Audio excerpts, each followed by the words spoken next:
بسم اللہ الرحمن الرحیم۔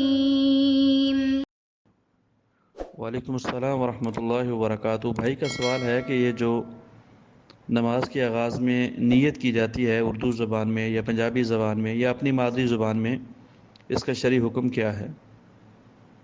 تو محترم بھائی، ہر نیک عمل کے لیے نیت ضروری ہے، لیکن جو نیت کا محل ہے وہ دل ہے، زبان نہیں ہے۔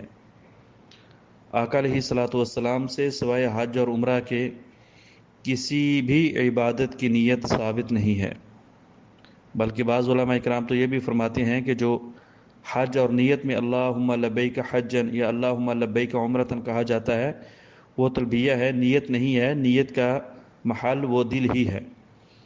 تو بہرحال بات کرنے کا مقصد یہ ہے کہ جتنی بھی عبادات آقا علیہ الصلاۃ والسلام سے ثابت ہیں، کسی بھی عبادت سے قبل اس کی نیت لفظوں سے کرنا یہ ثابت نہیں ہے۔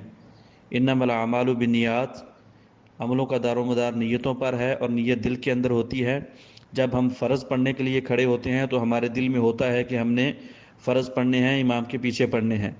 جب ہم فرضوں کے بعد سنتوں کے لیے کھڑے ہوتے ہیں تو ہمارے دل کے اندر یہ چیز موجود ہوتی ہے کہ ہم نے 2 سنتیں پڑھنی ہیں یا 4 پڑھنی ہیں۔ تو یہ ساری کی ساری چیزیں آٹومیٹکلی دل کے اندر ہوتی ہیں، اور اسی دل کے ارادے کے اوپر جو ہے وہ انسان اپنی عبادت کو سٹارٹ کر سکتا ہے، اور اسی دل کے ارادے کے اوپر جو ہے وہ اپنی عبادت کو سٹارٹ کرنا چاہیے، اسی کو نیت کہتے ہیں۔ آج کل کے دور میں یہ جو نیتیں سکھائی جاتی ہیں یا نماز سے قبل پڑھائی جاتی ہیں، ان کے شریعت کے اندر کوئی وجود نہیں ہے۔ کوئی ایک بھی حدیث، کوئی ایک بھی اثر ایسا نہیں ہے جس میں نبی علیہ الصلوۃ والسلام نے ایسی نیت کرنے کا حکم دیا ہو اور ایسی نیت کے الفاظ سکھائے ہوں۔